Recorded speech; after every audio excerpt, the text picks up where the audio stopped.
Okay, so today's video is going to be on work boots.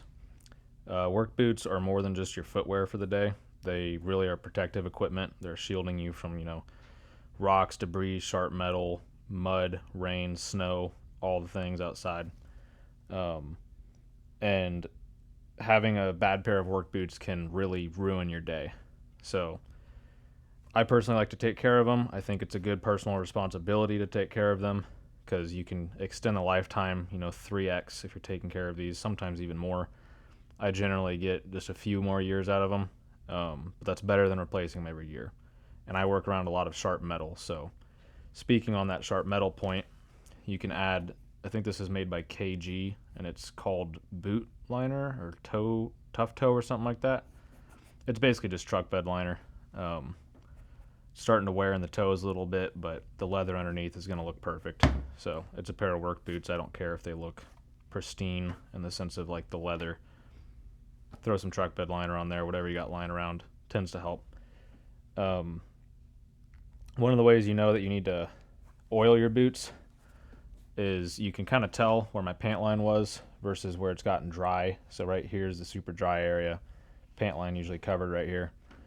I'm not too worried about up here. You can almost feel the moisture in it when you run your fingers across it, but this is very dry and it's slowly starting to crack.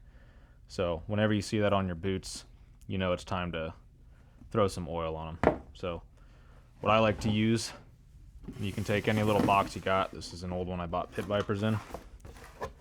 Make yourself a little kit. I have a stiff brush and then a horsehair brush. Rags for, you know, any kind of cleaning the brushes can't get. I really haven't had to use these, although they can be nice for applying the pastes. I first started with Soft Sole Mink Oil. This is just the first one I found on Amazon years ago. It works really well, but I've been moving over to Obanoff's. They have this paste and an oil. Honestly, I've been trying both because I do this every 3 months, and I'm starting to like the paste a little bit more when it comes to water resistance. The oil will definitely revive an old pair of boots, but the paste is really what I need for my job. So that's what we're going to go with today.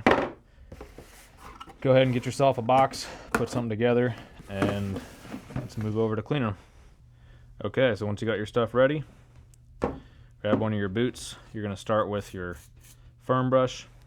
It's really important that you get all the dirt off of these because if you don't, when you go to put your wax or your paste or oil or whatever on there, it's going to gum up and it's going to look really crappy, and it seems to kind of accelerate the rot of the leather. So make sure you get it all clean.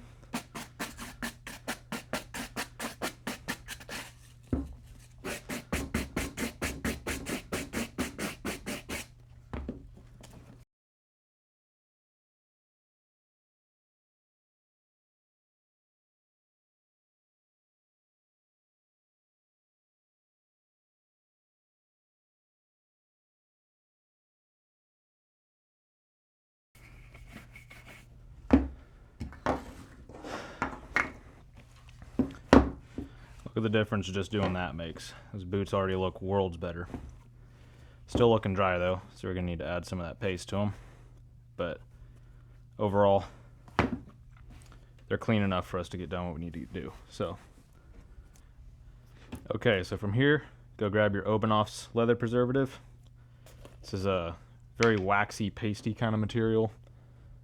Come on, there we go. And just the heat from your hand is going to warm this up enough when you rub it in there. So get a good old glob. You don't want to go too heavy with this because then your boots aren't going to be able to really breathe. There's kind of a in-between that you want to shoot for. But just smear it all on there. Try not to get it like I just did on this sole, like this hard portion of leather. That's not designed to get moisturized. It's supposed to be hard. The point of moisturizing is to keep the fibers of the leather actually moving with your foot. But that part does not need to move.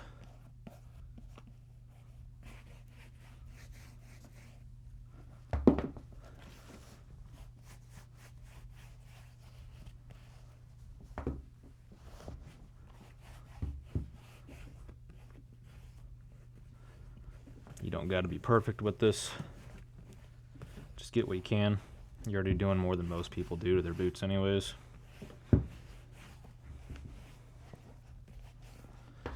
I am going to hit this part a little more. You can see it's got that like water leakage look to it.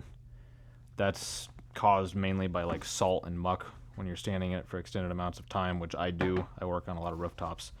So I'm just going to hit that a little bit, but not too much. It's not really going to hurt your leather in the long term. Just looks ugly. And I really try to get down into the seam as much as I can, just because that's where the stitching is.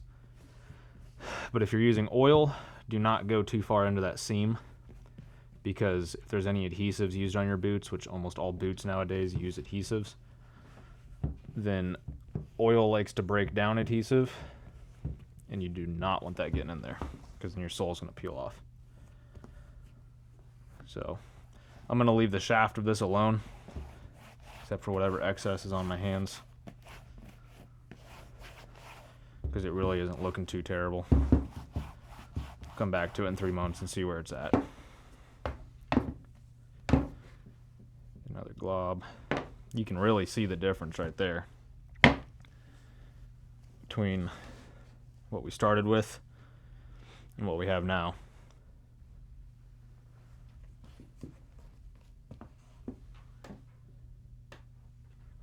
Let's take a look at that. World of difference.